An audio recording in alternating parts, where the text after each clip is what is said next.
Welcome to the 77th edition of Make Pro Wrestling Majestic again. I am Tiger Height. And I am still your Majestic Champion, Peanut Gallery. You didn't have to defend it, so Peanut Gallery's in a weird spot. Anyway. I'm a little off. Yeah, a little bit. Let me move over a little bit. Is that better? A little bit. Okay. Yeah, a little bit. So what we're going to be doing is the rest of the series where we were talking about the worst. So we talked about the worst storylines. We talked about the worst wrestlers outside of actual wrestling. Most controversial. Yes. And now we're going to talk about the most controversial wrestlers, characters in ring. Mm-hmm. Because we have to end it somewhere. So Peanut Gallery, I will allow you to go first. Okay, perfect. Well, let's start off with something that's classic, and that's Eugene, the special needs nephew character portrayed by Nick Dinsmore under Eric Bischoff's tutelage in Raw. It was William Regal's tutelage. Remember, it was William Regal and Eugene. Yeah. That was a tag team. Well, I was talking about he was the general manager of Raw at the time. Eric Bischoff, yes. Right. So, anyways, William Regal took Eugene under his wing, winning his only championship in the WWE. And then they split apart, and Eugene entered into a rivalry with Tajiri for a bit, and did a few other things, but didn't really make. He wasn't really known for anything after the William Regal split. It wasn't really a very. So what was controversial about it, and what kind of came out of it? Because the weird thing about this gimmick is that it worked. It did. I remember that Eugene was one of the most popular things on Raw, despite the criticism. Yeah. Because essentially what he was a special needs person. Yes. Who basically was like a savant of wrestling, where he witnessed it and he could copy the moves. Right. That was the gimmick. Right. So it was really a double-edged sword for WWE. WWE still to this day defends that gimmick, and I think it brought a lot of awareness to special needs individuals. And actually, Dinsmore was the one who created the gimmick. Right. And I think it wouldn't have been as harsh if they actually had somebody who had a mental disability do that gimmick. Right, because he was playing a character. It was a character. And I think at the end of the day, we need to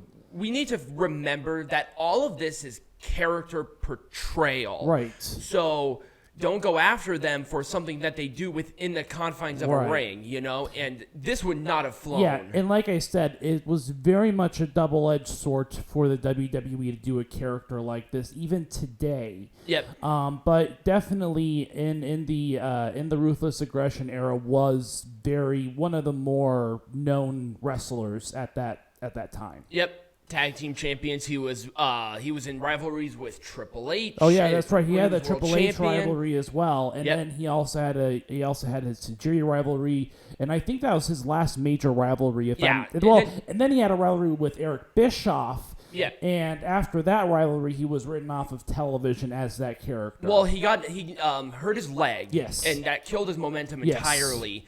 But then when he came back, they wanted to make the Eugene character a heel. Right. And started to say that he was using his disability as a crutch. Right. Oh, I remember that too. Yeah, it was kind of, he sort of introduced it in ECW's One Night Stand in 2005, I believe. Oh, okay. So it was kind of within that wheel well, but it just never really got anywhere. Yep. He dressed as a superhero for a while. Yep. Then he was released. Yeah. So, double-edged sword on it. Yeah. It's still a controversial character. Yep. Still a good wrestler, though. He did do very well. Yeah. All right, second one is Enzo Amore. And I think that what Tiger Height was getting at when he wanted me to talk about Enzo was his Cruiserweight Championship reign. So this was, for the most part, this was after him and Cass broke up, and Enzo really kind of made a reputation for himself as kind of a bad guy, if you want to call it like that. In ring, out ring, it was all there. He was never like the best wrestler in the world. No, but his promo work was second to none. Oh God, yes. And he used that to his advantage. There's a reason why sometimes the cruiserweights were in the main event of Raw. at that time. Right. Was it popular? No. But they were the most talked about thing within WWE week after week after week. Yeah. So with Enzo, I think one of the more memorable things that you can talk about, what we can talk about with him is his, I guess, reign of terror over the cruiserweight division. Yep. Which lasted over 2 championship reigns as cruiserweight champion, because he lost to Kalisto and then won it back. Oh, that's right. He did lose it. Yeah, And then he did and won it back. Yeah, and obviously it kind of just stopped because of the allegations against him, where he was fired. Right. Now they were proven to be untrue, but they managed to get him out, but he was not well liked backstage. Right. He's really what he is what you saw on screen almost always. That very loud, like in-your-face sort of guy. That commanding sort of style. Right. And, I don't hate saying this because I think it's true. I liked Enzo Amore as Cruiserweight Champion. Yeah, it pushed out Neville.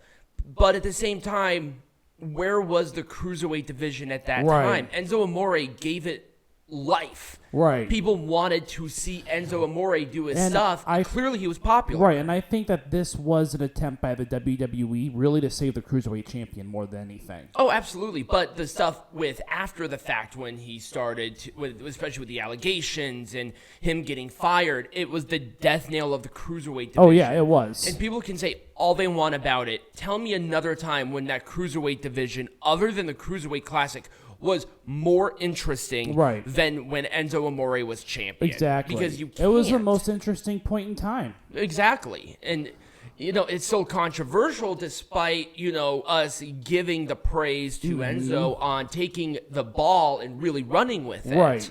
I'm sorry, they were on hour 3 of Raw. Yeah, they were. You wonder why. Right. Numbers don't lie, people. All right, well, let's talk about this one. This is the one I really wanted you to talk about. So this one is controversial because obviously it was a pro-Trump supporter character played by now Sam Adonis in CMLL, which is a Mexican promotion. A very traditional Mexican wrestling promotion. So this was very out of character for them to do this. But also the timing in which they did do this in 2016, it lasted many years afterwards because it was so popular because of how hated it was. Oh, yeah. It got international news. Yeah, it did. It was a super pro-Trump thing in Mexico, and they would do, essentially think of Bullet Club OG, but in Mexico. That's what they did. They cheated. They attacked from behind at any chance they got. It was very much that energy. And it was Sam Adonis, Brian Cage,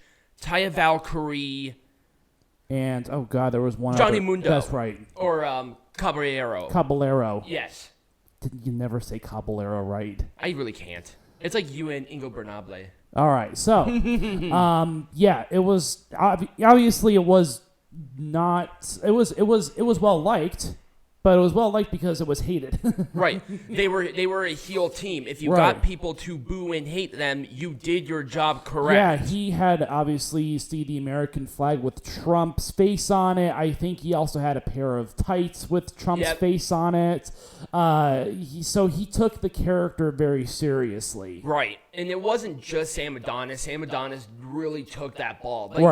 But Sam Adonis was always the uber-patriotic American as it relates to Mexico. Like, he was always that guy. And it bleeds into the character work that he does today as well. Right, because he's doing the thing with La Empresa, but instead of it being a pro-country, it's pro other promotion. Right. Because La Empresa was the CMLL. And they all came over just like NGD did. Right, exactly. Right. So that was what made him... What did it end? Like, why did it end? Was it because he lost? No, it ended because they left the promotion. Oh, okay, I see. So it probably would have continued in some way, shape, or form up until 2020 when, obviously, he lost the election. Right. So... Because, I'm sorry, he just doesn't have the same momentum. Right. All right, let's talk about... Let's talk about Chavo Guerrero's short stint as Kerwin White. I swear to God, this was the best theme song back in the day. That Frank Sinatra-esque theme that he had. Yeah. I could play and listen to that for hours and not get bored of it. It was fucking God. So here's what happened. So Chavo Guerrero was in a rivalry with Super Crazy and Psychosis, and he decided to give up his Hispanic heritage and retain the values of white Anglo-American That's traditionalism. literally, we're not even like paraphrasing. That is the gimmick. It was pro-white. Anglo-American traditional values person. Chavo Guerrero did not want to do this either. He really did not, but he Well, played a part. actually, He wanted a character change. He wanted to spruce up. He did, and actually, he played into a little bit. There's a story about him wanting to put on a KKK robe and do sort of appearances in that. It was pitched to Vince. Vince did not want that for obvious reasons. Yeah. But he did the whole thing where he dressed as an American. He came out in a golf cart. He had a caddy, which was Dolph Ziggler. It was Nick Nemeth, and that's how he debuted in WWE. He was the caddy, and he also bleached blonded his hair. He really went all in with it. He did. He went all in with his character, and it lasted a little while. It didn't last very long, honestly. It was probably 4 or 5 month stint that it lasted. He dropped it because Eddie died. Yes. That's literally why he dropped it, because Eddie Guerrero died. He dropped it right after Eddie died and decided to go back to his original character. The Raw is Eddie one. I remember him being front and center. He still had the bleach blonde hair because he was still playing Kerwin White. So they decided to drop the gimmick after Eddie passed because at that time Chavo was the only Guerrero. Yeah. So they kind of pushed him a little bit. Didn't really go much of anywhere, but I loved Kerwin White just because of the theme. Like, the theme was my favorite thing. All right, now let's talk about a belt.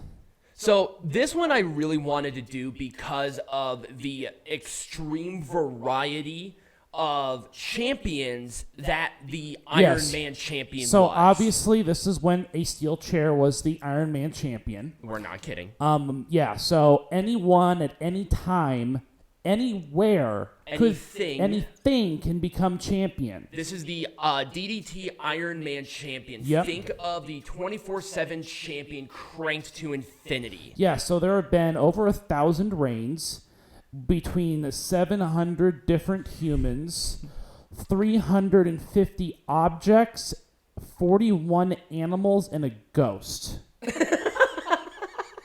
And I am not kidding you. And I just like the disdain that you said of and a ghost. So right now the champion is, I think it is the mother of a wrestler. It is a wrestler's mother. Okay. Who is a non-wrestler. Okay. No relation whatsoever. So what I love about this champion is the different ways that it has also changed hands. From a rock, paper, scissors contest. Yep. It doesn't have to be a pin. No, it doesn't. And then also, the title changed hands, I think, like 3 times in a dream. Yes, I remember that. Yeah, it's so out there and wacky that when they first introduced it and they started having like it was done as a parody of the Hardcore Champion. Yes, because this was before the 24/7 champion. Yeah, this has been around since 2000. Yeah, and they have not stopped it either. No. It's been this way the entire time. And obviously, it's meant to be a comedy gimmick. And a ladder has been champion. I think a stadium has been champion yes, too. And Invisible Man has been champion. That's not the ghost. That's not the ghost. Like 3 sex dolls have been champions. Yep. A copy of Matt and Nick Jackson's book was a champion as well. It's so freaking random. We can go down the list of all the champions, and obviously a lot of different wrestlers and others have been champions as well. Right. Dr. Britt Baker was once a champion. Yes, she was. It didn't matter. Like, you can literally win this champion. No matter who you are. I think like a little girl was a champion. Yep. Do you remember who the ghost was? No, I don't remember that. Because I remember it was like a famous American, if I'm not mistaken. Yeah. You're like, it was this, and a ghost. Yeah. So there were just quite a few different champions. If the 24/7 champion did half of what the Iron Man champion does, it would still be the most popular thing in WWE absolutely. right now. Yep. It's just so funny. I don't get it. It's a parody that just happens to work. Now, because it is a parody, it is still very controversial. Yes. It is very controversial within it kind people of outside of DDT. Right, and it's just because of its scope and what kinds of, it kind of blurs that line. It almost makes a mockery of wrestling. Right, and that's why I wanted to talk about it, because it's really that way, because people always complain that the 24/7 champion makes a mockery because anybody can win it. This is cranked up to infinity. Right, or anybody or anything can win it. Right, stadiums, people, things that don't even remotely exist. Right. Like, it just doesn't make any sense. I think Vince McMahon's Hollywood Walk of Fame star was also the DDT champion, too. Yeah, it was. So, if you want to go to the Wikipedia article, it's such a fascinating read. There is a lot on that list. So, anyways, that's what I got for my parts. And when we come back from break, I think that you'll be doing your 5. Yes, I will. All right, we are back, and we're going to be talking about my 5 most controversial wrestlers within ring, character or wrestling-wise, because we got a little bit of both. But when we talk about controversy, we can't not talk about Muhammad Hassan. Yep, back in 2002, 2003, yep.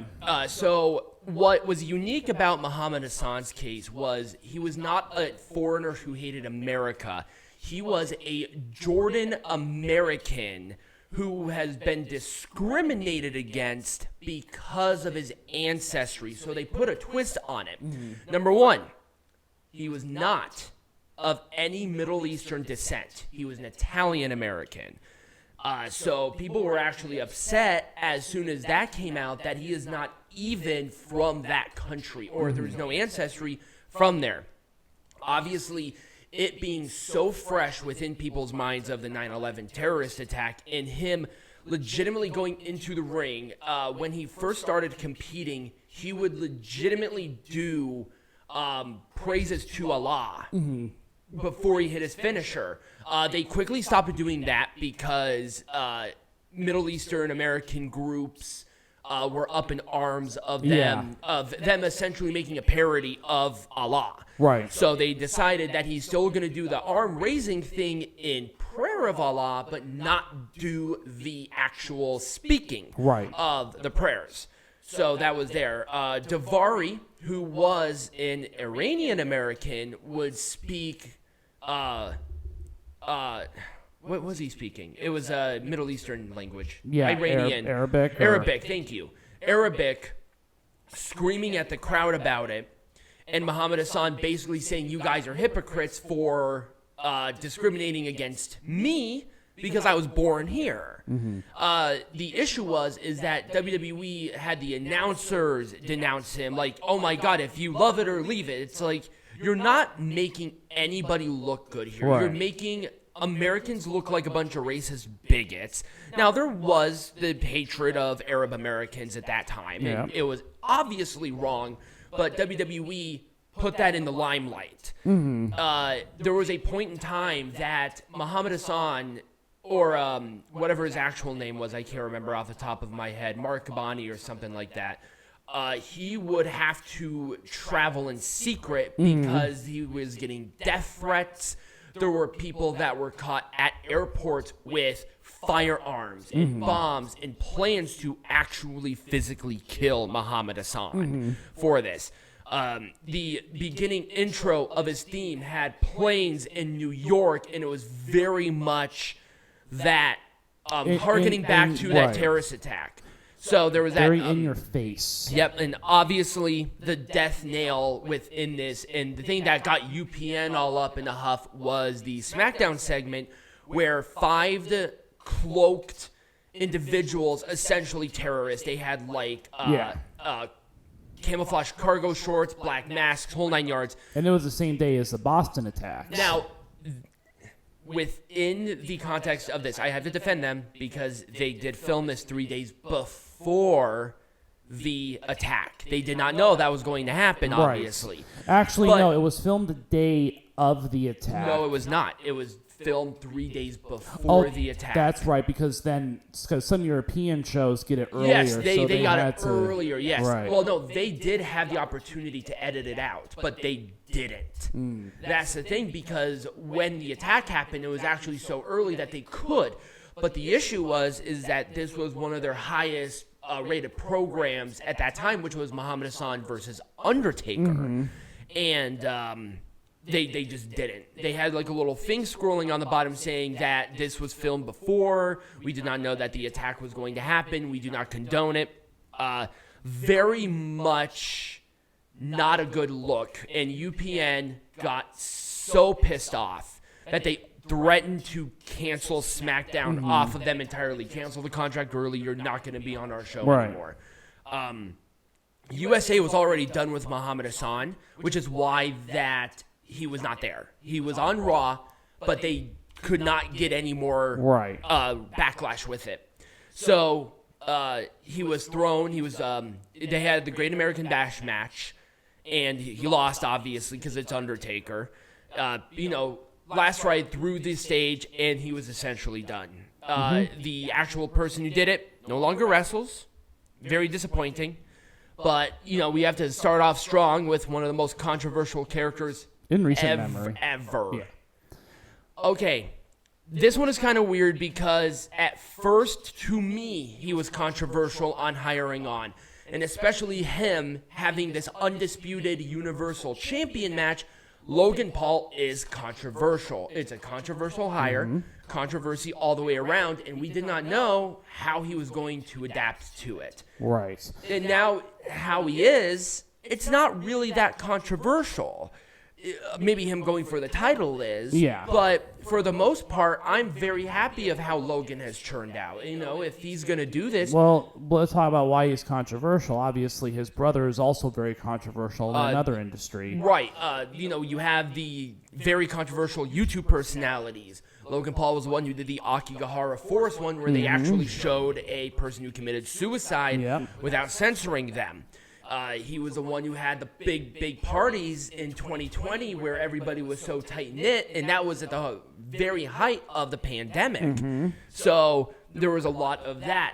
The controversy that surrounded the Pauls forever, and WWE hiring him was definitely controversial. Yep. Now I kind of have a different light, but, So, again, you can talk about, he has a very, very lucrative contract. Oh, absolutely. And obviously that opportunity is not given to other wrestlers. But let's talk. But we're just looking at the numbers here. Right. Look at his segments. Yeah. Numbers. He draws people. Right. And he has everywhere he went. That's why he faced Mayweather in a boxing match. That wasn't just because reasons. That's why Jake Paul does his stuff. Right. This one is going to be a lot older compared to what we have said in the previous because, number one, there wasn't a whole lot of information regarding it, and number two, she started her career in 1939, and that is Mae Young. Obviously, her stuff with the Attitude Era, with the Fabulous Moolah, them doing kind of whatever they want, dressing as schoolgirls, giving birth to hands, blah, blah, blah, and you can say, oh, were they really wrestlers? Yeah, they were wrestlers. They were competing in the ring in their 60s and 70s. But Mae Young started her career when she was still in high school, and she challenged the then women's champion Mildred Burke. Just keep in mind of how old she was when she died, and she rejected. But she wrestled another woman and beat her in seconds. What was controversial about this is that women's wrestling was a little hard to come by. There were countries that even outright outlawed it during this era. Ed Strangler Lewis famously said that I don't think women should wrestle. They belong in the kitchen. But as it has to Mae Young, she is a wrestler. She deserves to be in the ring because Mae Young would face men and women and anybody. And these are shoot fights. These weren't at this time choreographed things. They were shoot. So she was beating them. So she was very controversial in that way. But Mae Young was one of the first women to take on a true character within wrestling. She was called the Queen in some parts of the country or the Great Mae Young an other. And she was very boisterous, very flashy, and she would intentionally antagonize people to the point where police and security had to get Mae Young to the ring because there would be outright riots because she would get in people's faces to the point where almost every single match that she had to have back in the 40s and 50s had to be cage matches, and they had to use chicken wire to surround the cage almost like a dome because people were legitimately getting up to the ring and trying to climb into the ring. So extremely controversial, but with that, the other side of the coin was Mae Young was a huge proponent of getting women's wrestling into Canada. She was one of the first women to wrestle in Canada who outright banned women's wrestling at that time. And also her and Mildred Burke were the first Gaijin women's wrestlers to go to Japan to compete there. And they started the revolution of women's wrestling, although it being very underground at that time because the Yakuza did not like Mae Young or Mildred Burke. So lots of controversy there, but man, if it wasn't for Mae Young, women's wrestling probably wouldn't be where it is today. No. Just outright. Now, this one is the character and the wrestler because, number one, Sergeant Slaughter, he was definitely behind his years at this time. But this was right after the invasion of Kuwait and, oh God, what was it? Iran. No, Iraq. This was the Iraq War, yeah. Yeah. Back in the early 90s. Yep. And Sergeant Slaughter, who was very pro-American, was an Iraqi sympathizer. Yes, he portrayed an Iraqi sympathizer. Yes, he was not actually. Now, the weird thing is that Sergeant Slaughter was a soldier in the Army. And once again, being very pro-American, this was a total 180 for him as it relates to his character. Right. Now, they really wanted to go balls to the wall with this. Mr. McMahon, in this first segment, because Sergeant Slaughter went right into main event, like he won the WWF champion. And that was who he was facing, it was against Hogan. Vince wanted Sergeant Slaughter to burn the American flag on television, which was this segment. But Sergeant Slaughter managed to convince Vince to burn a Hulk Hogan shirt instead to signify that. Probably a good idea. Now, Sergeant Slaughter is not the only one that we have to talk about here. We have to talk about Colonel Mustafa and General Adnan, who were the Triangles of Terror. Right. Because those were them. I think it was Colonel Mustafa is the Iron Sheik. And General Adnan was a wrestler who was named Adnan, and he was Iraqi. So you have an actual Iraqi, an actual Iranian, and then Sergeant Slaughter, who's a sympathizer. And like him winning this title was extremely controversial too, but it was on the Ultimate Warrior, and they wanted to do Warrior Savage, but they wanted Hulk Hogan to go into the main event for the WWF title, but they wanted him to face a heel. Right. So Sergeant Slaughter got his 3 minutes of fame because this rivalry only lasted from, I think, June, July to a little bit after WrestleMania. So very, very short lifespan, but still, given the circumstances, very controversial.